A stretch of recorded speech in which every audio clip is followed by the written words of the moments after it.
Et bonjour à tous, j'espère que vous allez bien, que tout va bien pour vous. Aujourd'hui, on revient pour une vidéo, enfin, hein, on a été un petit bout de temps sans en faire. Certains savent un peu pourquoi j'en ai pas refait à cause de la santé, quoi. Enfin bref, on va pas rentrer dans les détails. Aujourd'hui, on va voir ce petit appareil. C'est un TC1, celui-là, le modèle. Bon, il y a d'autres modèles. Celui-là, il nous permet de tester les résistances, les condensateurs, les transistors, les diodes. J'en oublie peut-être les selfs.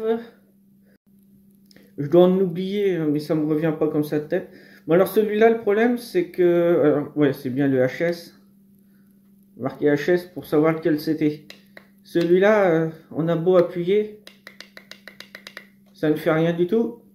J'ai essayé de le charger, rien du tout. J'ai pris un deuxième appareil, celui-là, lorsqu'on l'allume, vous voyez, il s'allume. Donc j'ai deux appareils et on va voir pourquoi celui-ci, pourquoi ça fonctionne plus. Mais avant de l'ouvrir, on va d'abord voir si on a une petite consommation ou pas lorsque je le relie sur le port ici USB. J'ai plus de nom en tête de ce port-là. C'est pas le type C, c'est un autre connecteur, mais je me rappelle plus, il a deux têtes. Donc vous voyez, il y a une petite LED là. Donc lorsque je vais mettre mon 5 volts ici par le câble USB, ce petit câble là, eh bien la lumière va s'allumer en rouge lorsque l'appareil va se mettre à charger. Lorsque l'appareil va être chargé, on coupe la charge et la petite LED devient verte, tout simplement. C'est bien d'avoir mis cette LED là, ça permet de savoir dans quel état se trouve la batterie qui est dedans. Alors maintenant, on va voir les deux appareils, on va les brancher et voir leur consommation, voir si on voit quelque chose déjà. Alors là, ici, sur l'alimentation 5 volts, je branche un petit boîtier USB. Ça permet de savoir la tension et le courant consommé. Donc je le branche là. Le petit câble, on va commencer par celui qui fonctionne. Donc je le relie ici. Je le pose, je prends ma petite multiprise comme d'habitude. Moi je me sers de ça. C'est très bien lorsque vous avez un appareil à réparer, que vous ne savez pas l'état de l'appareil. Moi j'utilise toujours une multiprise, ça me permet de couper beaucoup plus vite le courant s'il y a un problème. Alors je fais comme ça, est-ce que vous allez voir? Ouais, vous allez le voir. Je le mets sous tension, donc là il se met à charger, vous voyez. On a une consommation de 0,45 ampères. Et la petite LED est rouge, donc celui-là, il fonctionne, il charge. Alors là, je coupe. Je branche le deuxième boîtier. Celui qui est en panne. Hop. Je branche. Là, on a une consommation de 0,01 ampères. On consomme rien, quoi. On est à 4 volts 97. Aucune LED d'allumée. Donc on va l'ouvrir pour essayer de voir qu'est-ce qu'il y a dedans en fait. Bon, je coupe, ça sert à rien de laisser plus longtemps. Donc on l'ouvre et on regarde pourquoi ça fonctionne pas en fait. Il y a 4 petites vis à l'arrière à enlever. Petit tournevis cruciforme. Hop, on dévisse. Une fois que j'ai enlevé les vis, j'ouvre l'appareil. Donc n'allez pas comme un bœuf parce que vous avez la batterie qui est collé au fond du boîtier. Donc la batterie, déjà, c'est intéressant de voir ce que c'est. C'est une 3,7 volts en 350 mAh. M tout petit, ensuite un A en majuscule et un petit H en minuscule. 350 mAh. Voilà, comme dans la plupart des cas, pour voir si la batterie est bonne, eh bien je n'ai pas le choix, je vais prendre mon multimètre. Je sais que je vais mesurer une tension continue. Donc déjà là je me branche pour une tension continue. Vous voyez, c'est marqué 250 volts max. Donc là c'est pour faire une mesure en tension. Ici ça sera pour mesurer un courant de 10 ampères ou moins, mais c'est pour un courant. Donc nous, on n'a pas besoin de ce connecteur-là du multimètre. Donc il faut le brancher comme ça déjà. Et le noir sur le COM, bien sûr. Toujours. Bon, alors nous, on veut mesurer une tension. Alors continu, vous voyez, c'est le trait. Est-ce que vous allez voir? Ouais, le trait et 3 petits points en dessous. Ça, c'est le continu. Et ici, vous avez de l'alternative avec une petite vague. Donc nous, ça va être du continu. Donc si je commence, j'ai 200 millivolts. Alors, comme ce que je veux mesurer, c'est 3,7 volts. 200 millivolts, c'est pas assez. 2 volts, c'est pas assez. 20 volts, ah là, je suis au-dessus de la tension que je veux mesurer. Donc je vais choisir ce calibre-là, le 20 volts.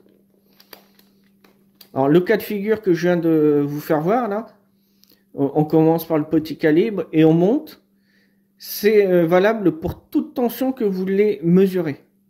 Lorsque vous ne savez pas la tension que vous allez avoir, souvent on a moins de 200 volts en continu, mais bon, on prend le calibre le plus grand. Comme ça, c'est à 24 volts, 48 volts, 50 volts ou 5 volts, on va l'avoir ici. Et après, bien sûr, si j'ai 5 quelque chose, je vais ensuite refaire la mesure, mais je vais descendre le calibre pour avoir une tension plus précise. Donc on commence, calibre 20 volts. J'espère que vous allez voir le multimètre là. Pour la batterie, il y a un connecteur. Donc fil noir, fil rouge. Il n'y a pas à se tromper. J'enfonce les pointes de touche. Et là, j'ai vraiment rien du tout.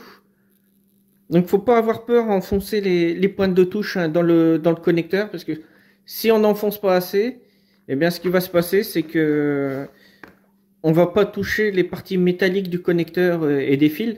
On va être sur le plastique. Donc ça sert à rien. Nous on veut mesurer la tension. Il faut vraiment être sur les pointes du connecteur. Si on fait ça, vous voyez, on aperçoit la ferraille. Donc on peut se mettre dessus pour faire la mesure sur le connecteur. Hop. Donc déjà je sais que ma batterie elle est à 0 volts. Mais vraiment 0, 0, 0.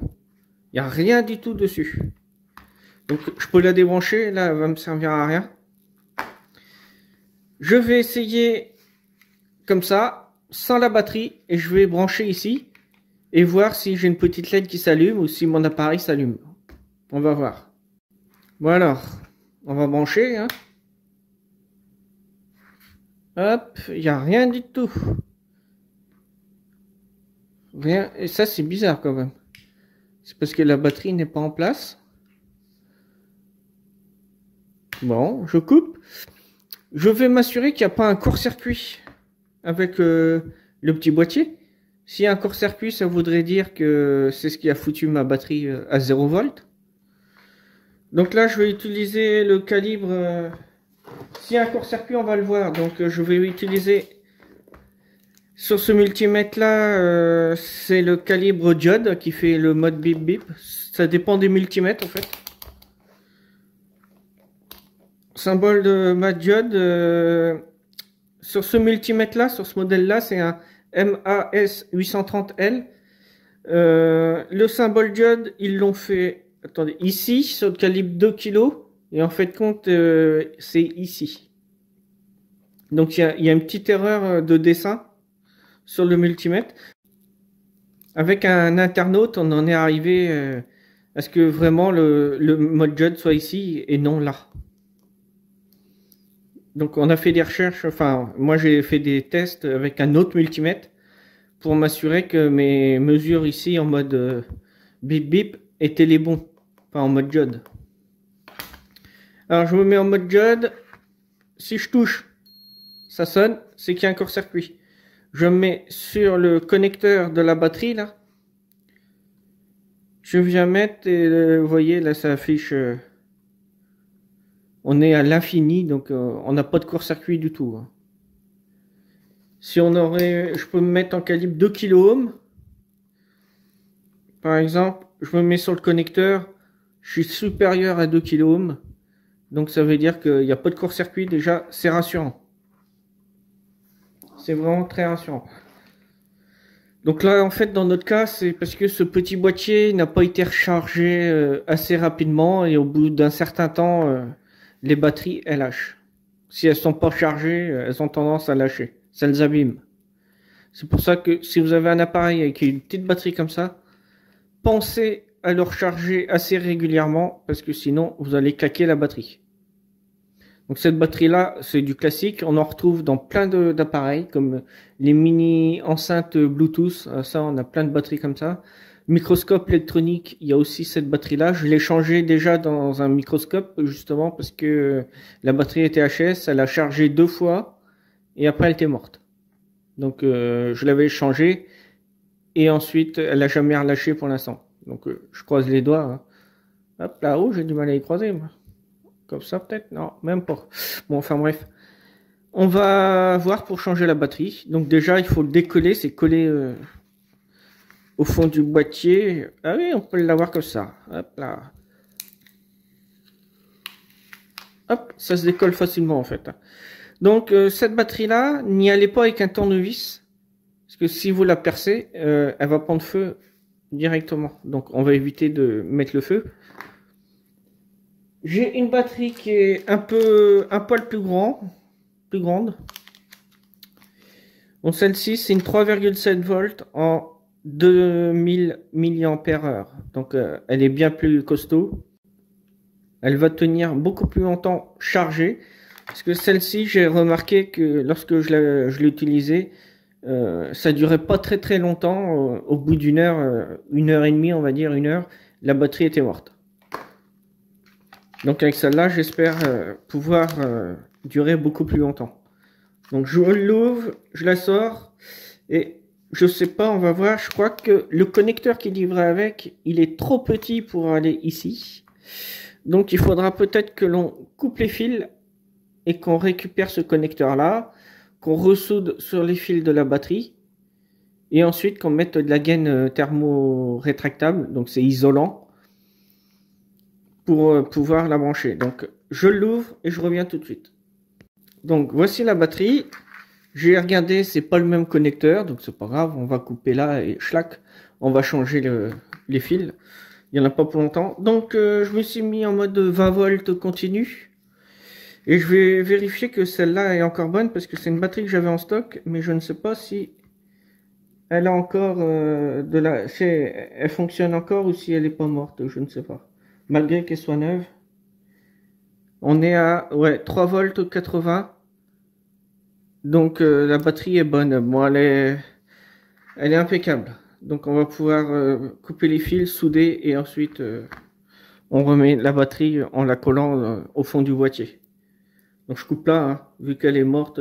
Bon, je coupe pas les deux fils en même temps parce que bon, comme elle est à 0 volts, on craint rien. Mais si on fait un court-circuit, si vous avez une batterie qui est à 1 volt ou à 2 volts, on peut foutre le feu également s'il y a le plus et moins qui se rendent compte ensemble, qui sont en contact. Bon, j'ai mon petit fer à souder qui est en train de chauffer, il est bientôt prêt. Je vais prendre le connecteur. Alors, je vais commencer d'abord par le rouge. Je coupe pas les deux fils pour pas qu'elles se relient ensemble, rouge et noir. Donc je vais faire le rouge d'abord. Hop, petite pince à dénuder. Faites attention, si vous appuyez trop fort, vous allez couper à la fois la gaine plastique et à la fois les petits bouts de cuir qui sont dedans. Hop, voilà. Je vais, comme cette batterie-là est morte, qu'elle est vraiment encore circuit, je coupe là ici, de toute façon, elle va plus me servir. Je prends mon petit rouge. Mon petit rouge, je parle du fil. Je pense pas à autre chose. Hein. Certains pourraient penser à autre chose. Je prends mon petit rouge. Mon petit verre de rouge. Bon, celui-là, c'est pas du multibras, donc ah si. Si. Mais bon, ça c'est pas coupé, c'est bien. Je prends la gaine thermo-rétractable. Donc, vous pouvez acheter par exemple une boîte comme ça. Vous avez Bon, je vais l'ouvrir pour vous faire voir plusieurs formats de gaines thermo-rétractables. On a ça par exemple sur AliExpress, ça vaut rien du tout, ça vaut 2 ou 3 euros. C'est rien du tout et après vous avez toutes les tailles, vous pouvez faire tout ce que vous voulez. Bon, je coupe en deux. Deux petits bouts, ils sont pratiquement identiques. Celui-là un peu plus grand mais on s'en fout. Je mets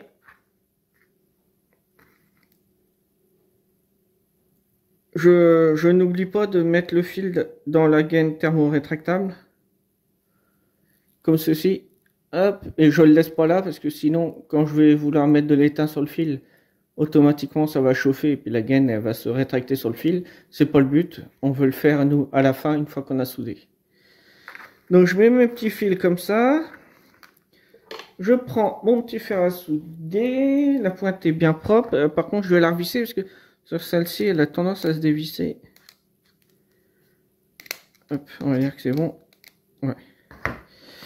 Je prends mon étain, enfin ce qu'il en reste, hein, parce que la bobine elle a morflé. Elle a fait quelques chutes par terre. Et il reste plus beaucoup d'étain, mais bon, c'est suffisant pour ce qu'on veut faire nous. Je mets sur mon fil. Voilà, j'étame un peu, je mets de l'étain, comme ça la soudure elle va se faire beaucoup plus facilement. Là, je le prends à la main parce que moi j'ai l'habitude. Vous pouvez faire ça avec une pince si vous voulez. Il faut mettre les deux fils en contact, souder. Hop. On vérifie quand même que ce qu'on a fait, ça tient bien. Donc, ça a l'air de bien tenir. Il n'y a pas de... Je vais venir mettre mon isolant là. Hop. Enfin, mon isolant, ma gaine thermo-rétractable. Il faut parler bien correctement, sinon certains vont pas comprendre. Hop, voilà. Je chauffe légèrement, on peut prendre un briquet, mais bon, là je vais prendre la panne du fer. Hop, hop, hop. Ne mettez pas le fer trop longtemps dessus, sinon vous allez faire fondre ce que vous venez de souder, ça serait dommage. Et le tour est joué. Maintenant, on va couper le fil noir. Hop. Pareil, on dénude.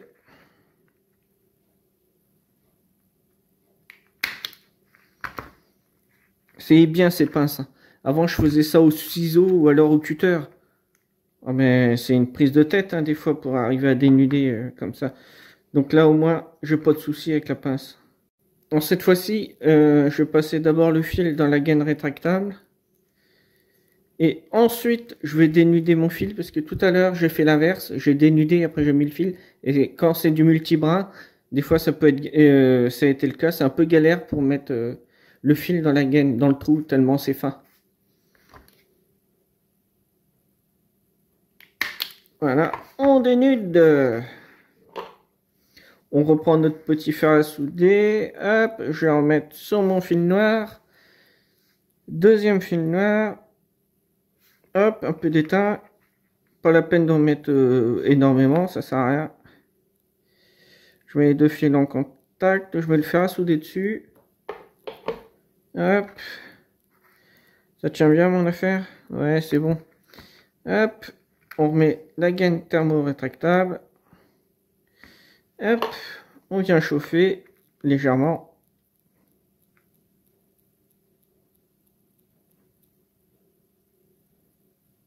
Voilà, ça bougera plus comme ça.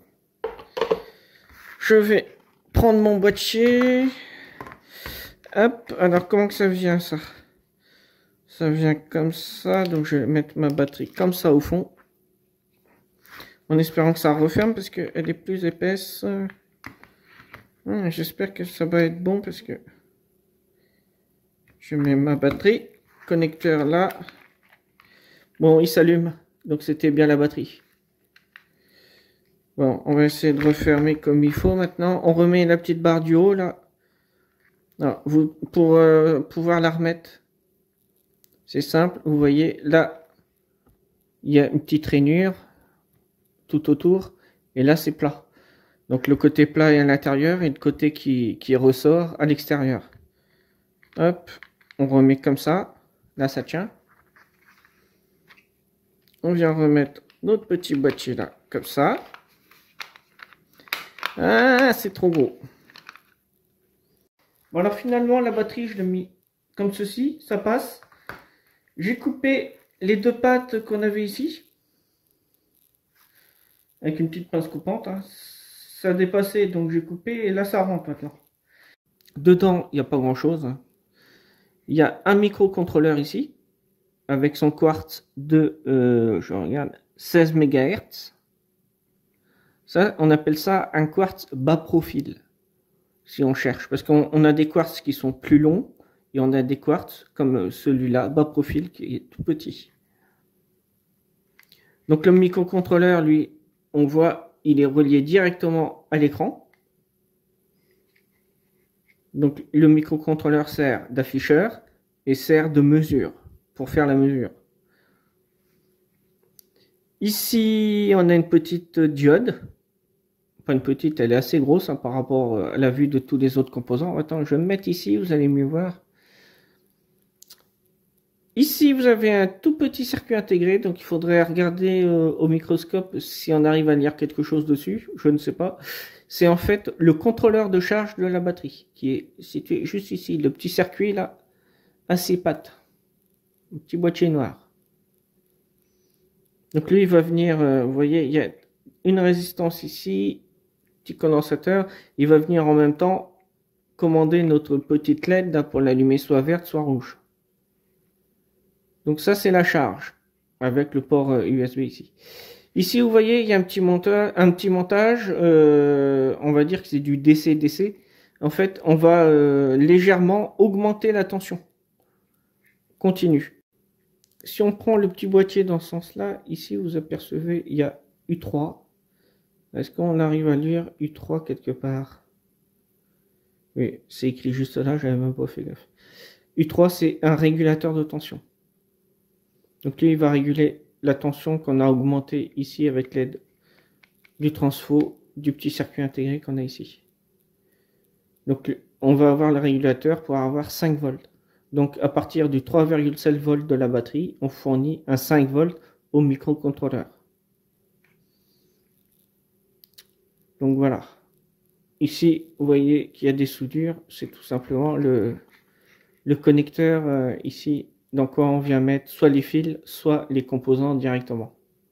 Donc maintenant, on n'a plus qu'à tout remonter. Ensuite, on remet les vis. Tournevis, s'il vous plaît. Et on serre.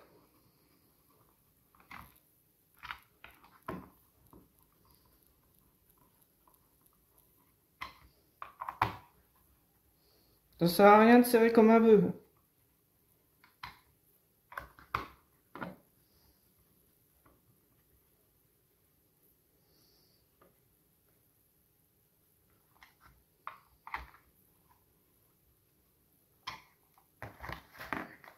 Voilà, voilà.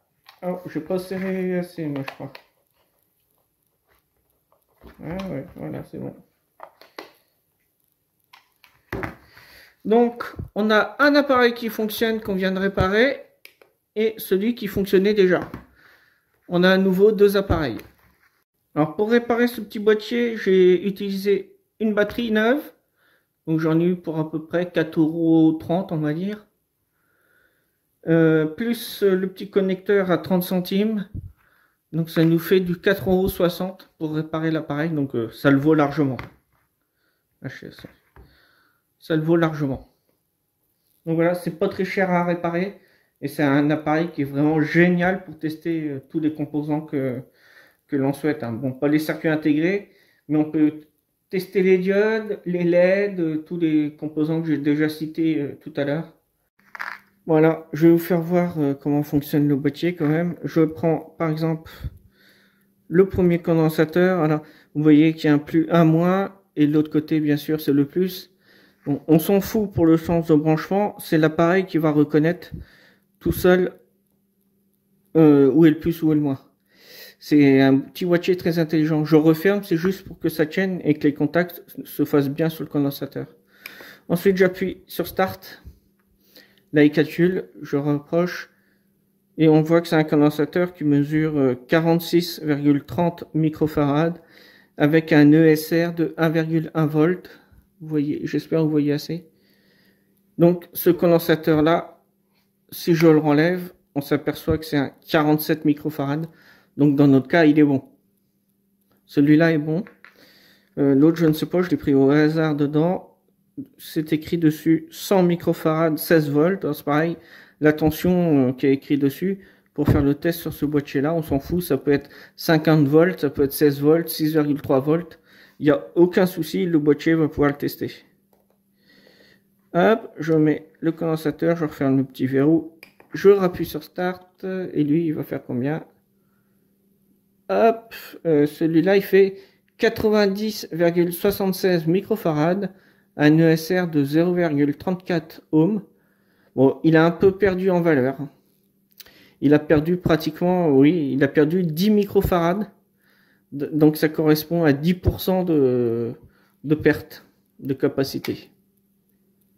Ensuite, j'ai une petite résistance que j'ai récupérée sur une carte électronique. Dessus, on n'a jamais vu encore ça, mais il y a un code de couleur sur la résistance. Donc là, je vous lis. On lit marron, noir, orange et la bague or. Donc comment on fait quand on a ces couleurs-là? Alors, or, c'est la tolérance. Donc on peut être un peu en dessous, un peu au-dessus. Et du coup, or, c'est 5% de tolérance.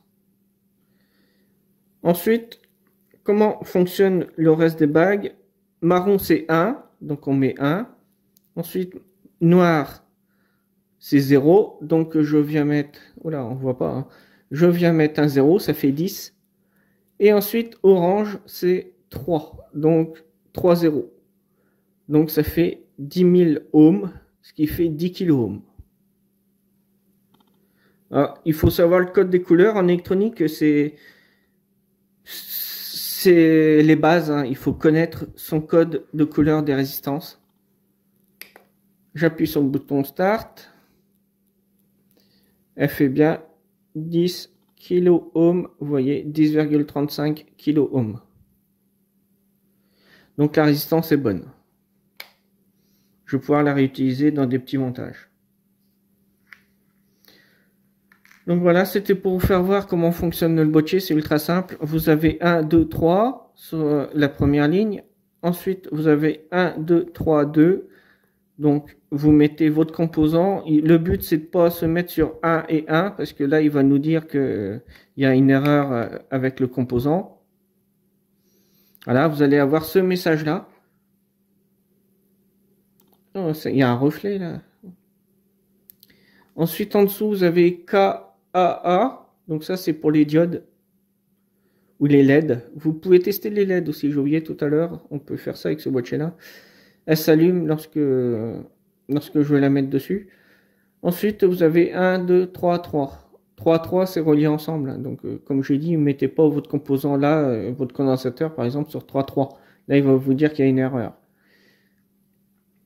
Donc, vous mettez sur 1 et 3 là, ou 1 sur et 2 ici, les deux premiers trous, ou alors 1 ici et puis 2 là, peu importe.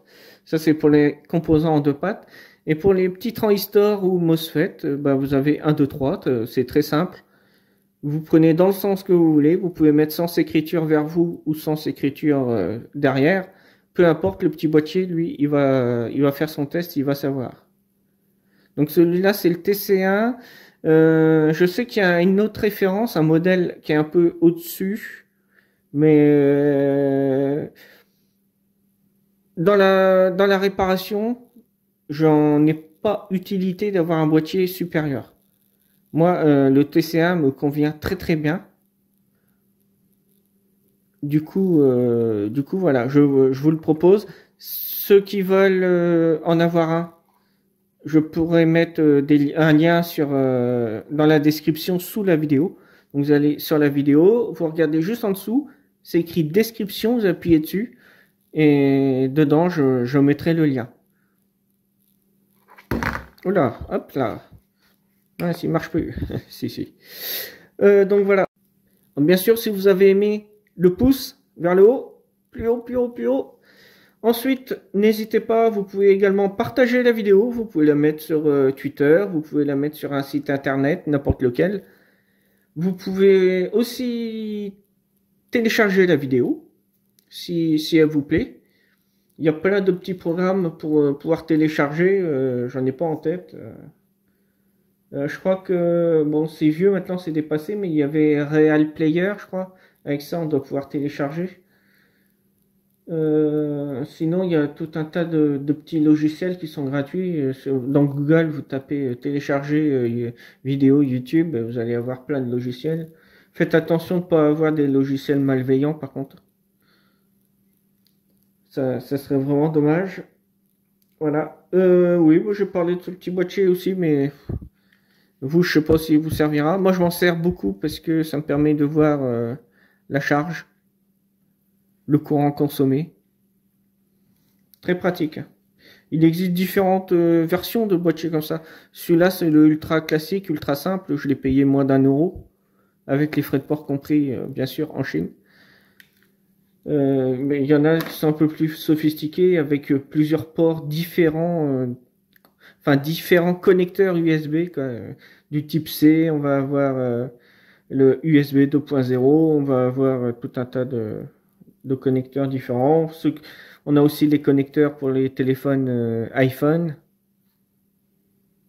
Voilà, je vous dis maintenant à la prochaine. Soyez sages, profitez bien, soyez le plus heureux possible. Profitez tous des bons moments que vous pouvez passer, soit en famille ou autre, hein. Profitez bien. Je vous dis maintenant à la prochaine. Salut!